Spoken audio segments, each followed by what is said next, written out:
हाँ जी भाई बच्चा लोग, तो लास्ट वाले में वेक्टर एडिशन कंप्लीट हो गया था लॉ ऑफ ट्रायंगल का एनालिटिकल मेथड और साथ में ज्योमेट्रिकल मेथड। अब देखो यहाँ पे लिखा है जैसे पैरालीलोग्राम, मजाक में जैसे बोलते हैं parallelogram law of vector addition of two vectors. अब ये क्या है, लास्ट में जो कर रहे थे कि जैसे मान लो अपने पास दो वेक्टर थे, यहाँ पर एक वेक्टर था ए और दूसरा वाला वेक्टर था बी।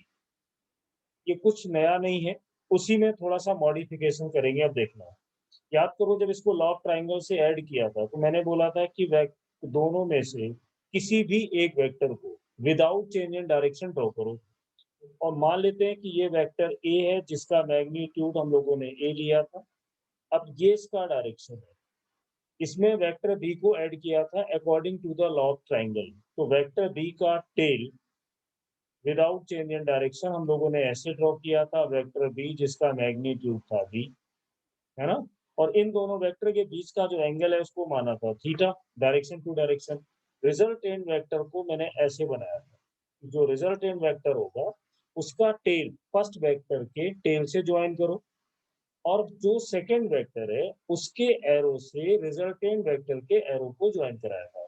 तो यहां से मिला था रिजल्टेंट आर, यही किया था। इसमें इस एंगल को मैंने माना था अल्फा। अल्फा कहाँ से एंगल था, वेक्टर ए के साथ।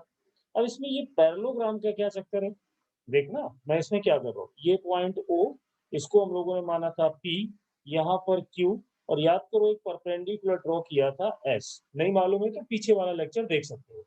अब इसमें नया क्या होने जा रहा है देखना। शिफ्टिंग ऑफ वेक्टर में जैसा मैंने बताया था कि अगर किसी भी वेक्टर को बिना डायरेक्शन चेंज किए एक जगह से दूसरी जगह अगर शिफ्ट करोगे तो वेक्टर में कोई फर्क नहीं पड़ेगा। तो जैसे ये हमारा यहाँ पे वेक्टर बी बना हुआ है, इसका ये थीटा एंगल है।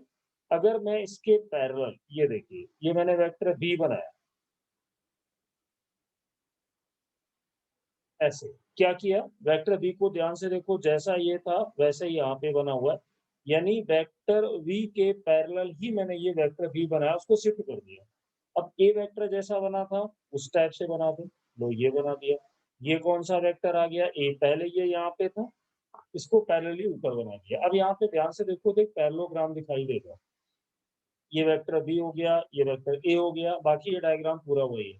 अब अगर इसको मैथमेटिकली सॉल्व करोगे, जैसे मान लो मैं यहाँ पे लिख दूं कि जो ट्राइंगल है वो ओ एस और क्यू, यानी ये ओ, ये एस और ये क्यू, इसमें कोई नया चेंज मैं नहीं कर रहा हूँ, तो रिजल्टेंट वही आएगा जो पीछे वाले में किया था। यानी अगर चाहो तो पिछले क्लास के डेरिवेशन से कॉपी पेस्ट कर सकते हो, A square B square plus two A B cos theta, ये रिजल्टेंट आएगा।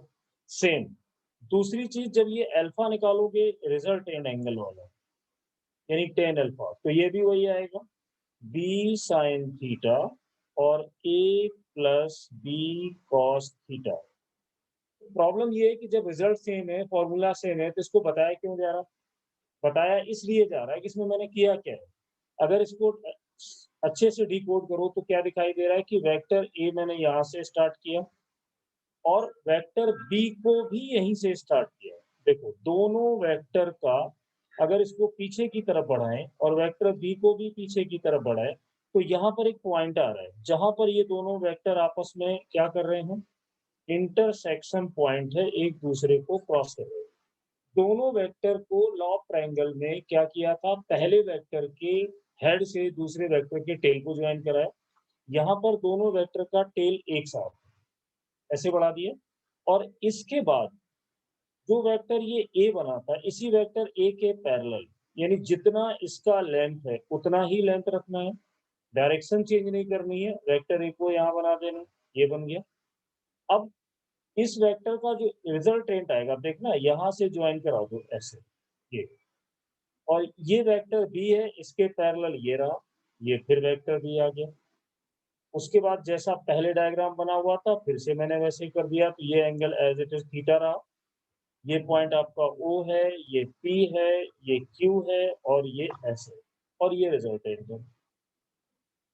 इसको बोलते हैं पैरेललोग्राम। पैरेललोग्राम कुछ और नहीं है बल्कि तुम्हें ये समझाया जा रहा है कि दो वेक्टर का रिजल्टेंट निकालना है तो दोनों को एक ही पॉइंट से स्टार्ट कर सकते हो। और ये जो पैरेललोग्राम बनेगा उसका जो डायगोनल बनता है, ये देखिए ये डायगोनल ही है, तो ये डायगोनल है। तो इस पैरेललोग्राम का जो डायगोनल है वो रिजल्टेंट को शो करता है। मैथमेटिकली सॉल्व करोगे तो इसी ट्रायंगल को OPQS लेके जैसा पीछे किया था उसी को कॉपी पेस्ट करके यहाँ पर आ सकते हो। तो ये तो हो गया पैरेललोग्राम के फॉर्मूले की बात। अब अगर मुझे इसको डिफाइन करना हो कि पैरेललोग्राम लॉ होता क्या है, मान लो स्कूल में एग्जाम है तो वहां पे लिखना है तो कैसे लिखोगे, वो मैं तुम्हें लिख के दे रहा हूँ डेफिनेशन। हाँ, ये स्टेटमेंट टाइम बचाने के लिए मैंने लिख दिया पहले से। देखो जो समझाया था वही है। If two non zero vectors are represented by two adjacent side, यानी ये पैरेललोग्राम का एक साइड ए है, दूसरा साइड बी है, of a parallelogram, then resultant is given by the diagonal of the parallelogram passing through the point of intersection of two vectors, यानी यहाँ से। तो ये पैरेललोग्राम में सिर्फ ये नई चीज है कि हम दो वेक्टर को एक सिंगल पॉइंट से भी ऐड करके सॉल्व कर सकते हैं, और दोनों का जो पैरेललोग्राम बनाने के बाद जो डायगोनल आएगा वो वेक्टर के रिजल्टेंट को शो करेगा, और जो फॉर्मूले यूज करेंगे वो वही होंगे जो मैंने अभी पीछे बताया, a² b² और 2ab cos थीटा। तो ये तो हो गया पैरेललोग्राम का। अब जो लॉ ऑफ ट्रायंगल किया, पैरेललोग्राम किया, और ये ध्यान रखना यहाँ पर दो वेक्टर के बारे में हम लोग डिस्कस कर रहे हैं। अब इसमें से कुछ क्वेश्चंस करेंगे नहीं फॉर्मूलों पे, फिर आगे चलेंगे। तो अब इसके न्यूमेरिकल सेक्शन पे आगे चलते हैं। तो क्वेश्चन नंबर 1 से ये क्वेश्चन से पहले कुछ स्पेशल केस, जैसे when the given vectors are in the same direction. मान लो अपने पास ना दो वेक्टर हैं जो सेम डायरेक्शन में, ये ए बी है, और किसी एक ऑब्जेक्ट पे दोनों वेक्टर सेम डायरेक्शन में अप्लाई हो रहे हैं। तो सेम डायरेक्शन का मतलब है कि अगर वेक्टर ए के डायरेक्शन में आगे जाओगे, बी के डायरेक्शन में आगे जाओगे, तो यहाँ से दिखाई देगा कि थीटा का वैल्यू 0 है। वेक्टर अलजेब्रा क्या है, जब दो क्वांटिटी हम लोग ऐड करते हैं वेक्टर की, जो मैं डे 1 से बता रहा हूँ, उनको सिंपल अलजेब्रा से ऐड नहीं कर सकते। तो अगर दो वेक्टर हैं, मान लीजिए आर, और एक वेक्टर आपका ए है और दूसरा बी है, ये जो एरो लगा है इसका मतलब तो जानते ही हो कि इनको हम सिंपली ऐड नहीं कर सकते। तो फॉर्मूला हमें पता है कि वेक्टर आर का इस वेक्टर का जब मैग्नीट्यूड लिखना चाहोगे, फिर एक बार, इस वेक्टर के पास दो चीजें हैं, आर के पास मैग्नीट्यूड भी है, डायरेक्शन भी है, ए के पास मैग्नीट्यूड भी है, डायरेक्शन भी है, लेकिन हम लोग now we are going to talk about only magnitude. Then magnitude के लिए क्या करना होगा, a² plus b² plus 2ab। अब मुझे चाहिए cos थीटा में थीटा एंगल किसका होता है, दोनों वेक्टर के बीच का। तो दोनों वेक्टर के बीच में एंगल कितना है, 0। तो यहाँ पे रखोगे 0, और cos 0 का वैल्यू होता है 1। तो जैसे यहाँ पे 1 वैल्यू डालोगे तो ये a² b² 2ab ये आइडेंटिटी बन जाएगी। तो मेरे पास आएगा कि रिजल्टेंट का जो स्क्वायर है वो किसका होल स्क्वायर बन जाएगा, a प्लस b का होल स्क्वायर। दोनों तरफ स्क्वायर है तो कैंसिल कर देंगे, that implies that you can write a plus b directly, r is equal to. इससे मीनिंग ये आ रहा है कि फिजिक्स में कहीं भी दो वेक्टर दिखाई दें, वेक्टर का मतलब है दो फोर्सेस हो सकते हैं, दो वेलोसिटी हो सकती है, कोई भी दो क्वांटिटी अगर सेम डायरेक्शन में अप्लाई हो रहे हैं तो वहां पर हम उन दोनों को डायरेक्ट ऐड कर देंगे, a² b² 2ab cos 0 में जाने की जरूरत नहीं पड़ेगी। दूसरा, पहले वाले पॉइंट पर अगर एक्सरसाइज में देखोगे या बुक्स में देखोगे, क्वेश्चन कैसे पूछेंगे, ये इसमें पूछेंगे कि tell me under what condition the sum of two vector will be maximum. तो यहाँ पे दिखाई दे रहा है कि ये दोनों वेक्टर डायरेक्ट ऐड किए जा रहे हैं। इस केस में मैक्सिमम वैल्यू आ सकती है। सबसे ज्यादा वैल्यू कब आएगी, जब हम दोनों को डायरेक्टली ऐड करेंगे विदाउट एनी सब्ट्रैक्शन। तो अगर मैं पूछूं कि under what condition the sum of two vector will be maximum, वो कौन सी कंडीशन होगी जिसपे दो वेक्टर का सम मैक्सिमम आएगा, तो बोलोगे कि जब दोनों वेक्टर आपस में पैरेलल हो या दोनों के बीच में एंगल 0 हो। तो ये पहला केस हो गया। दूसरे में देखो मैंने यहाँ पे ये तीन जनरल केस हैं जो माइंड में रहने चाहिए। When two given vectors act in opposite directions, यानी एक बॉडी पर एक फोर्स को एक ही तरफ यहाँ पे लग रहा हो और दूसरा वेक्टर यहाँ पे लग रहा हो। अब ये दोनों अपोजिट डायरेक्शन में, तो तुम्हें इसमें क्या करना है, सिर्फ थीटा के बारे में सोचना है। एंगल बिटवीन टू वेक्टर मैंने पीछे लेक्चर्स में बताया हुआ है कि दोनों वेक्टर के एरो के बीच का एंगल देखा करो। तो यहाँ एरो टू एरो जाओगे तो ये एंगल लेना पड़ेगा जिसका वैल्यू होगा 180, और मुझे मालूम है कि cos 180 का वैल्यू -1 होता है, बेसिक मैथ में पढ़ा हुआ है। तो डायरेक्ट फॉर्मूला जब लिखोगे तो r² यहाँ पर लिखोगे ए स्क्वायर, फिर आएगा बी स्क्वायर, फिर आएगा 2ab cos 180। तो यहाँ पर आएगा cos 180। ये 180 क्यों आया? क्योंकि दोनों वेक्टर के बीच का एंगल 180 है और cos 180 का वैल्यू -1। तो अगर मैं इस पे ध्यान से सोचूं, ये ए स्क्वायर, ये बी स्क्वायर, ये प्लस और ये प्लस बदल जाएगा माइनस में, क्योंकि cos 180 -1 है। तो आर स्क्वायर का वैल्यू अब बन जाएगा a माइनस बी का whole square. This implies that the resultant will come out only minus b। ये उसका ऊपर वाले का उल्टा आ रहा है। मतलब अगर मैं फिर से पूछूं कि under what condition the sum of two vectors will be minimum, तो आंसर होगा when they will act in opposite direction. यानी दो फोर्सेस, दो वेलोसिटीज, कोई भी दो फिजिकल क्वांटिटी जब सीधा एक दूसरे से अपोजिट डायरेक्शन में एक्ट करेंगे, तो हम उनको आपस में माइनस कर देंगे। वहां फॉर्मूला लगाना, वेक्टर बनाना, ट्राइंगल लॉ लगाना, ये टाइम हमारा बचेगा। ये बातें हमारे माइंड में होनी चाहिए कि जस्ट अपोजिट माइनस करेंगे, सेम डायरेक्शन ऐड करेंगे। तो मैक्सिमम आंसर कब आएगा? जब 0 होगा। मिनिमम कब आएगा? जब 180 होगा। और इससे तुम्हें एक मैसेज भी आ रहा है पढ़े लिखे स्टूडेंट का कि अगर क्लास में वेक्टर चल रहा है और तुम कोई और चीज पढ़ रहे हो, इसका मतलब टीचर और स्टूडेंट के बीच का एंगल 180 है। तुम्हारा जो रिजल्ट आएगा वो मिनिमम आएगा। लेकिन अगर क्लास में कोई एक पर्टिकुलर टॉपिक चल रहा है और उसी का होमवर्क कर रहे हो, यानी दोनों के बीच में एंगल 0 हो गया, टीचर और स्टूडेंट का, तो तुम्हारा रिजल्ट मैक्सिमम आएगा। ये बात हमेशा दिमाग में रखो। साइंस लॉजिक से नहीं, रियलिटी से चलती है। अगर मैक्सिमम रिजल्ट लाना है तो थीटा को 0 रखना पड़ेगा। यानी अगर तुम 11th में हो तो पढ़ाई पे ध्यान दो, अदर चीजों पे नहीं। तो सेम चीजें आएंगी। और अगर पता लगा यहाँ पे पढ़ाई हो रही है, साथ में आईपीएल का मैच देखा जा रहा है, इसका मतलब थीटा 180 है, तो रिजल्ट तो खराब आना ही है। बोलने वाली बात क्या है? अब जैसे आगे है, when given vector eight right angle. अब ये कहा जा रहा है कि एक बॉडी पर एक फोर्स यहाँ पे लगा दिया जाए और एक यहाँ पे लगा दिया जाए। अब ये दोनों 90 पर एक्ट कर रहे हैं, तो अब क्या रिजल्ट लिखेंगे हम? डायरेक्ट। तो डायरेक्ट बड़े आराम से सोच सकते हो कि R square A square B square. एक चीज और, ये जो मैं ए का स्क्वायर कर रहा हूँ, ये बी का स्क्वायर कर रहा हूँ, क्या इसमें वेक्टर का डायरेक्शन शामिल है? नहीं। Right now we are talking about only and only the magnitude, not direction.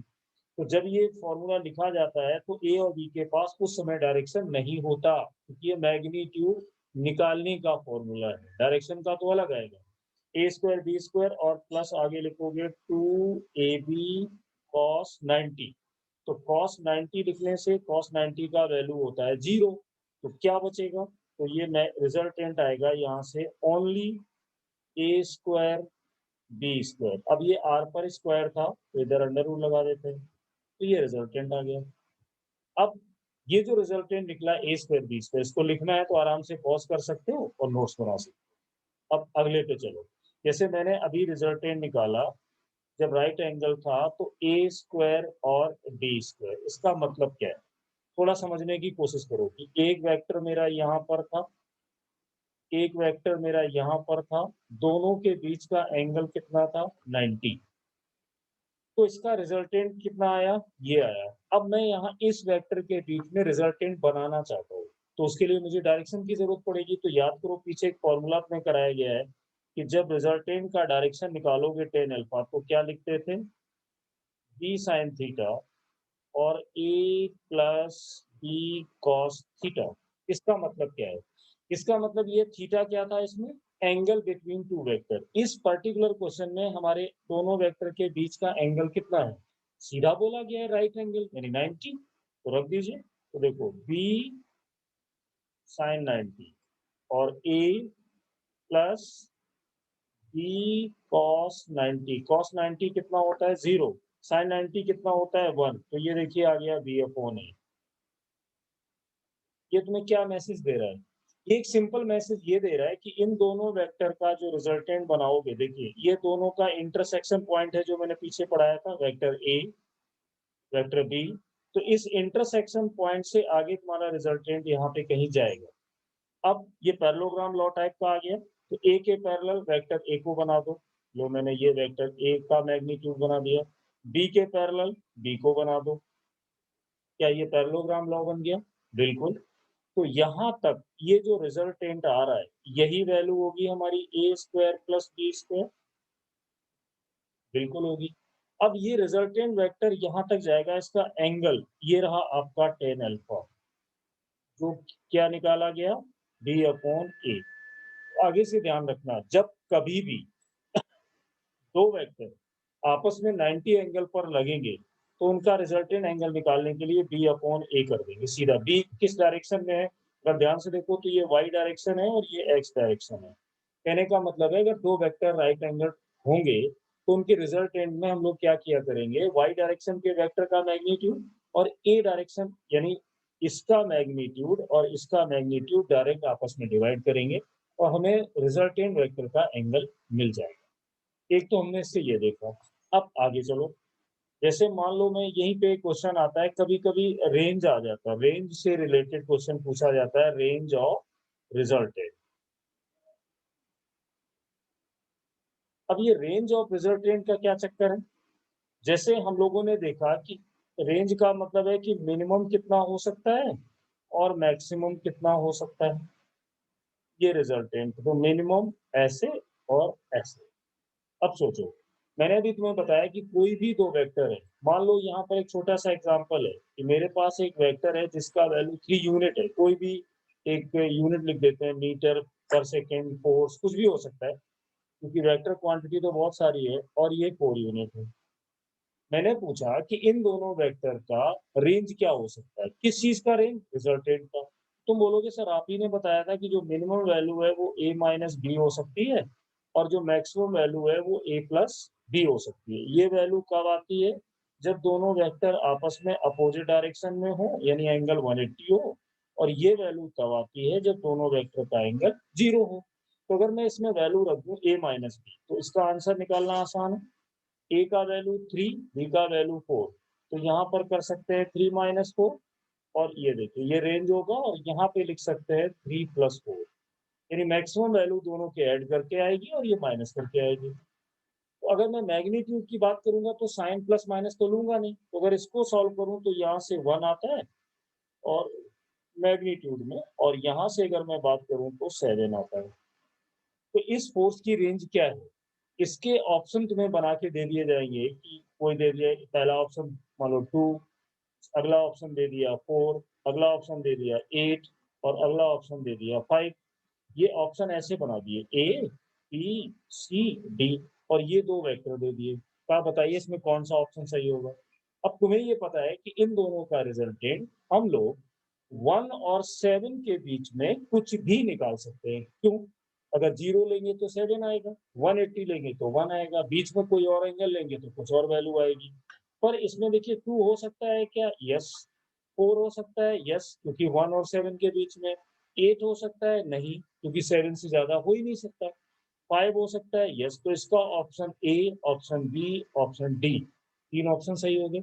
ऐसे मोर देन वन चॉइस का ये क्वेश्चन बना देंगे, किस पर, इसी पे देखो थ्योरी पढ़ी और उसी में क्वेश्चन निकल आया कि मिनिमम और मैक्सिमम कैसे करोगे, निकाल के बताओ। तो एक ऐसी चीजें भी दिमाग में रखनी है। ऐसे ही इसको नोट कर लेना पॉज करके, क्या मैंने समझाया कि दो वेक्टर का रिजल्टेंट मैक्सिमम मिनिमम, अगर मैं मिनिमम से मैक्सिमम के बीच की वैल्यू की बात करूं तो वो रेंज की बात करता है। ऐसे ही और चलो एक पॉइंट और तुम्हें पता होना चाहिए, वो आगे चल के हम बहुत अच्छे से हम लोग यूज करने वाले हैं।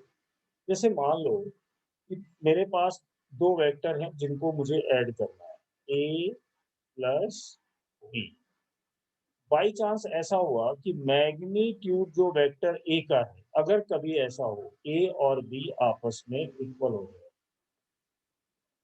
कई बार ऐसी सिचुएशन आती है को बोल दिया जाएगा कि two identical forces acting on the body, two bodies are moving with same velocity, two momentums are same. इसका मतलब इनडायरेक्ट में ये कहा जा रहा है कि जो वेक्टर आपको दिए जा रहे हैं, पहले तो ये सोचोगे, मैंने बोला टू फोर्सेस आर सेम, तुम्हारे दिमाग में क्लिक करना चाहिए, सर ने फोर्स का नाम लिया मतलब वेक्टर क्वांटिटी है, दोनों फोर्सेस का वैल्यू इक्वल है और उसको ऐड करना है। तो क्या मैं टाइम सेविंग टेक्निक कोई बना सकता हूँ, अगर आगे से इतनी लंबी कहानी ना करूँ, शॉर्टकट में कर पाऊंगा क्या, चलो बना के देखते हैं।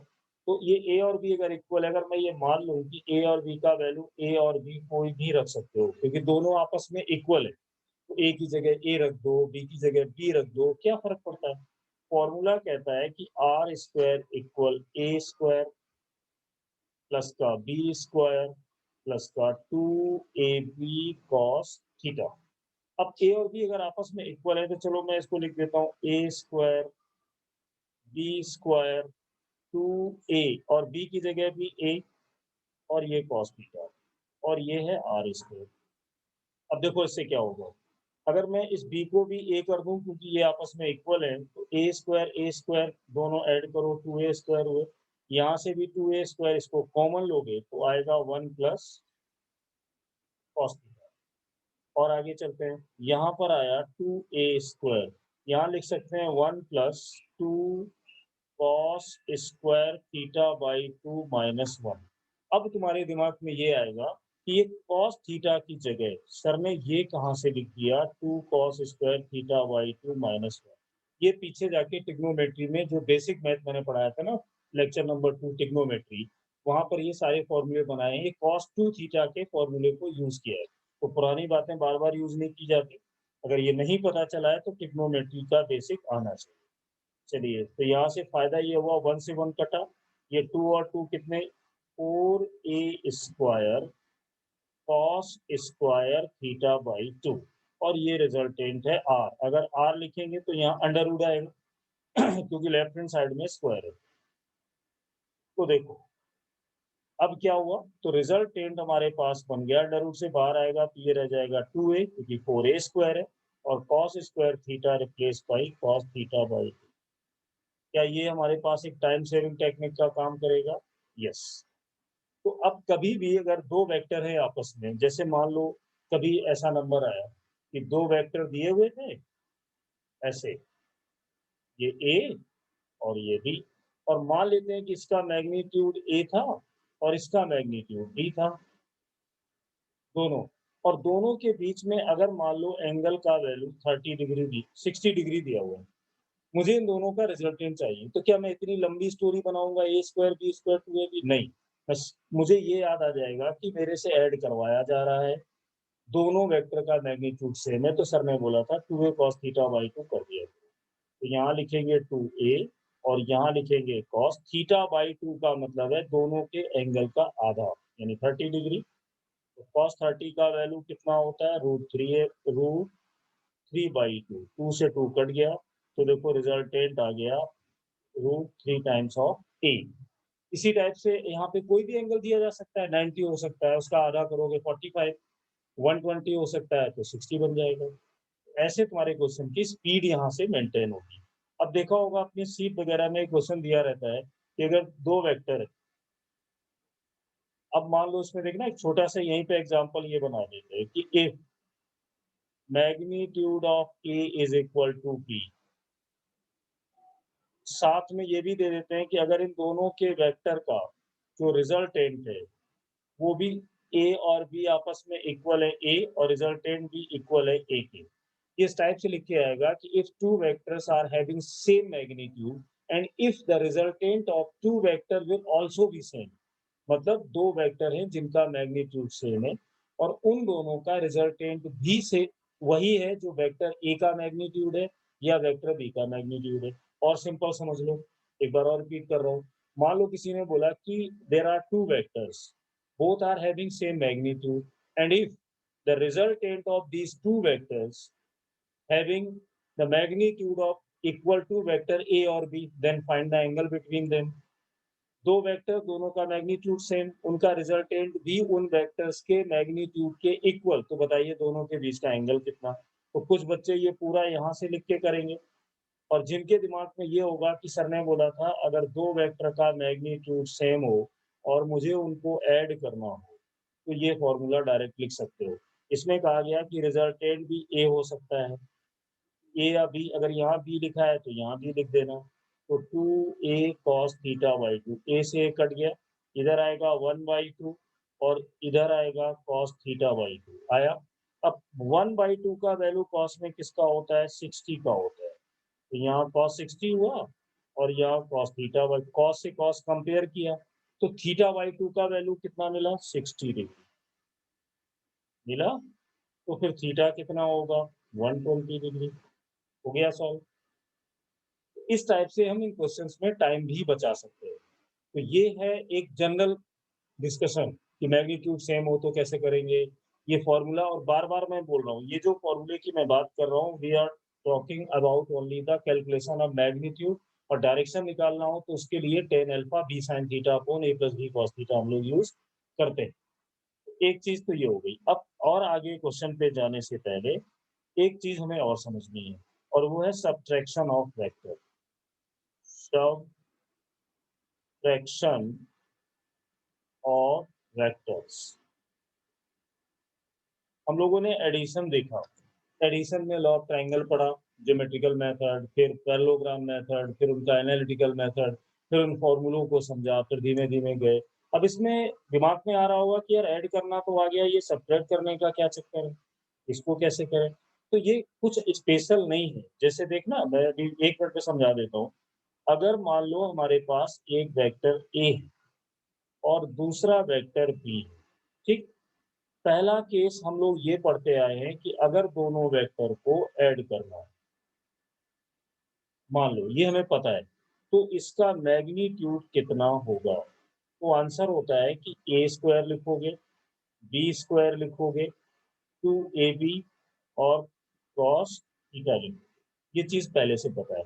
मान लो मैंने इसमें तुमसे एक क्वेश्चन पूछा कि बच्चों मुझे ये बताओ, मुझे r equal a minus B बताइए। a माइनस बी, तो ये सबट्रैक्शन हो गया। अब सोचो, जब वेक्टर मैंने स्टार्ट किया था तो एक चीज पढ़ाई थी, नेगेटिव वेक्टर। नेगेटिव वेक्टर क्या था? नेगेटिव वेक्टर में मैग्नीट्यूड सेम होता है, क्वांटिटी भी सेम होती है, सिर्फ डायरेक्शन को बदला जाता है। तो अब सोचो कि अगर मैं इन दोनों वेक्टर को a प्लस बी करूँ, तो पुराना मेथड क्या कहता है? ये देखना, a और ये हमारा b बनेगा। सोचो, और इन दोनों का रिजल्टेंट कहाँ बनता था? अभी मैं एडिशन की बात कर रहा हूँ, यहाँ पे लिखते थे रिजल्टेंट, और ये वैल्यू कैसे लिखी जाती थी? a प्लस बी, और इन दोनों का एंगल मैं यहाँ लिखता था थीटा, और ये होता था आपका वेक्टर बी। याद आया कुछ?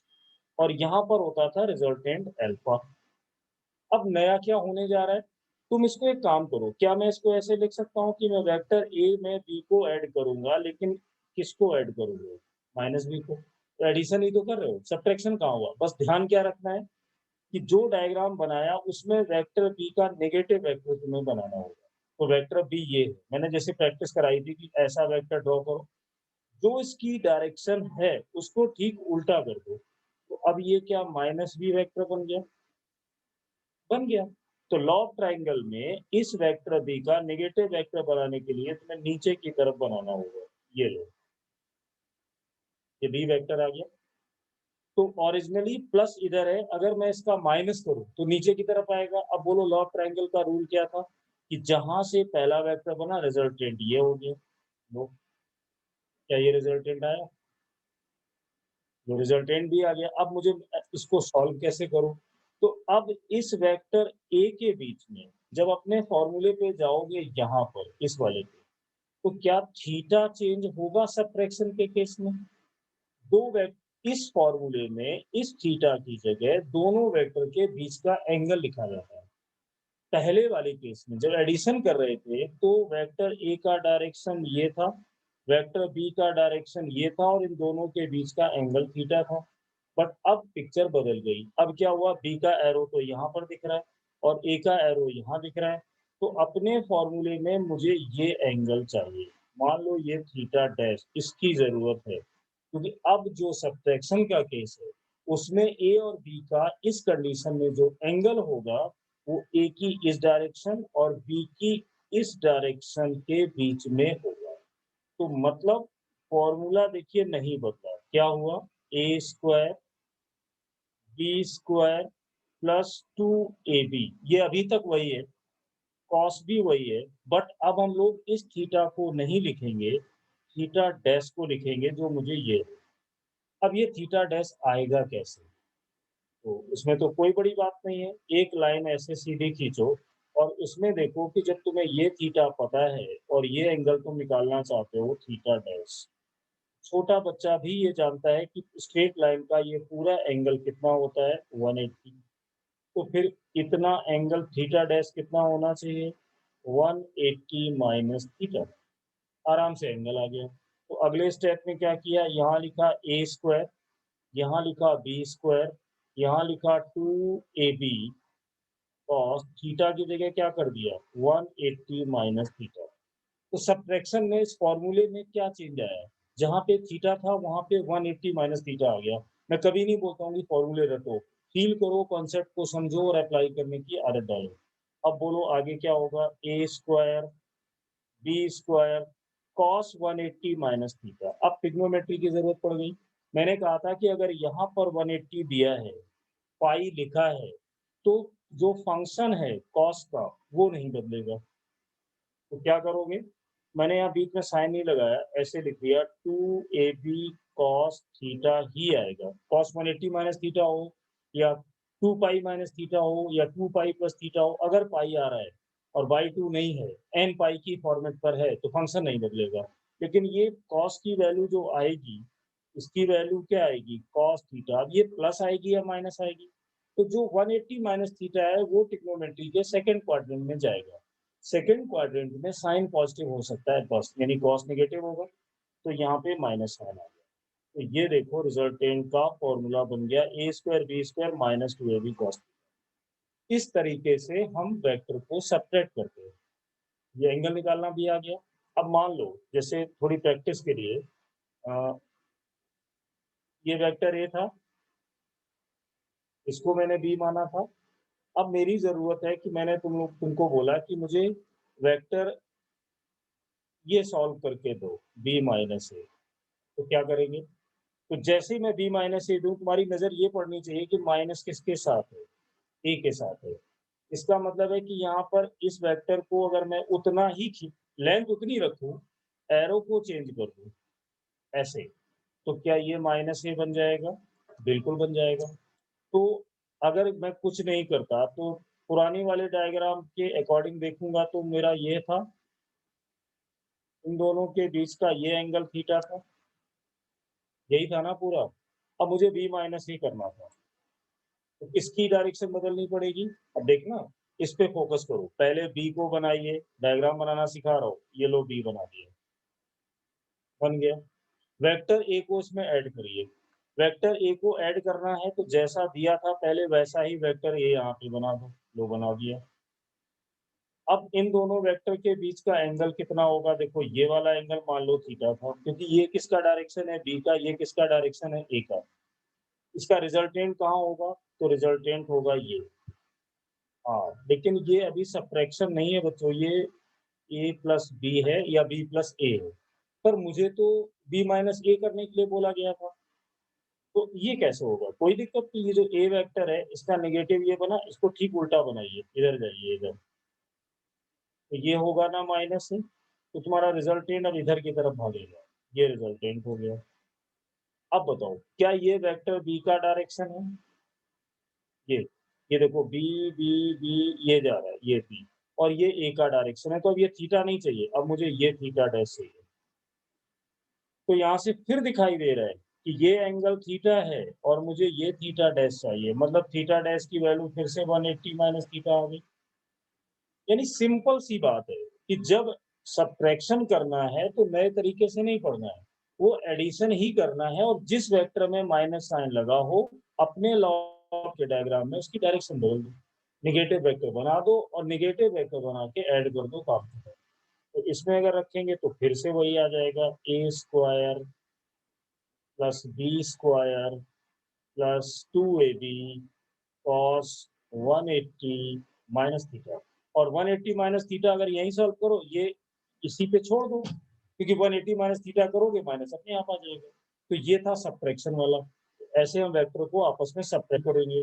देखना आगे क्वेश्चन करोगे, कहीं स्पेशल जरूरत नहीं पड़ेगी सब्ट्रैक्शन टाइप की, वो अपने आप एंगल निकल के सामने आ जाएगा और तुम्हें बता देगा। हाँ, पर यहाँ पर एक चीज जरूर है, अगर दो वेक्टर को आपस में सब्ट्रैक्ट करना हो, ठीक, और मान लो कि ऐसी सिचुएशन आएगी, ए का मैग्नीट्यूड बी के मैग्नीट्यूड के इक्वल हो जाए, ए हो जाए या फिर बी हो जाए, जैसा मैंने पहले बताया था, तो रिजल्टेंट क्या होगा, यानी दो वेक्टर का डिफरेंस। तो देखना आर स्क्वायर, अब ए की जगह ए स्क्वायर बी की जगह भी ए, और फॉर्मूला होता है -2ab, तो बी की जगह भी ए, यही है ना सबट्रैक्शन का फॉर्मूला। अब देखना ये 2a² हो गए, जैसा मैंने पीछे बताया था 2a², तो अंदर बचेगा ये भी 2a² बनेंगे, 1 माइनस कॉस थीटा।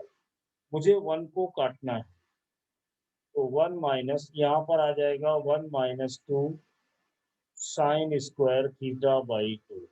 और इसकी प्रैक्टिस मैंने खूब कराई है कि cos 2 थीटा का यूज कैसे किया जाता है, वो जैसा मैंने पहले भी बोला था, पीछे देख सकते हो।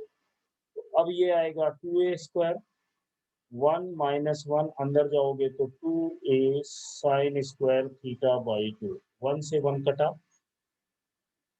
मिलेगा 4a² sine square theta by 2, यानी रिजल्ट आ गया। तो r की वैल्यू आएगी, ये 4a² है ना, इसको अंडर रूट जब लोगे तो कितना रह जाएगा, 2a साइन थीटा बाई 2। क्या समझे? जब हम ऐड करते हैं दो इक्वल वेक्टर को तो आता है 2a cos थीटा बाई 2 और जब सब्ट्रैक्ट करते हैं तो आता है 2a sine theta minus by 2। मतलब अब यहाँ से प्रैक्टिस कर सकते हो ना कि दो वेक्टर को सब्ट्रैक्ट करना हो, एंगल 60 हो सकता है कि 120 हो सकता है कि 90 हो, यानी आइडेंटिकल वेक्टर हैं जिनका मैग्नीट्यूड सेम है। आगे लॉज ऑफ मोशन पढ़ोगे तो कई बार ऐसा आएगा कि फोर्सेस का वैल्यू सेम है, पर मुझे दोनों फोर्सेस का डिफरेंस निकालना है। तो इस फॉर्मूले के अकॉर्डिंग अब देखना, आर जब एंगल होगा 60 और मैग्नीट्यूड हो इक्वल, तो क्या बन जाएगा 2a साइन थीटा बाई 2, यानी 60 का हाफ करो, साइन 30, साइन 30 को 2 से काट दो, साइन 30 होता है 1/2, 2 कट गया, तो रिजल्टेंट कितना आया a। मतलब दो वेक्टर अगर सेम मैग्नीट्यूड के हैं और दोनों का एंगल 60 है तो रिजल्टेंट वही आ जाता है। ठीक है, इसी तरह मान लीजिए 120 है, तो 2a साइन 120 का हाफ हुआ 60, यहाँ से मिलेगा √3/2, तो आंसर आया √3a। 90 रखो, तो ऐसे बहुत सारी चीजें तुम लोग कर सकते हो। ये तुम्हारा अभी क्या हुआ है, मतलब एनालिटिकल मेथड का डिस्कशन हुआ, पैरेललोग्राम हुआ, वेक्टर के साथ सब्ट्रैक्शन का हुआ। अब जो तुमने इतनी चीजें पढ़ी है, अब अगला जो पार्ट है उसमें आज जितना पढ़ाया और मैंने इस लेक्चर 2 में जितना करा, उन दोनों थ्योरी के बेस पर जो न्यूमेरिकल्स बनेंगे वो हम लोग करेंगे इसके नेक्स्ट वाले पार्ट, यानी problem based on addition of two vectors. Okay, तो अब देखो उसको, अब उसको देखेंगे अगले वाले पार्ट।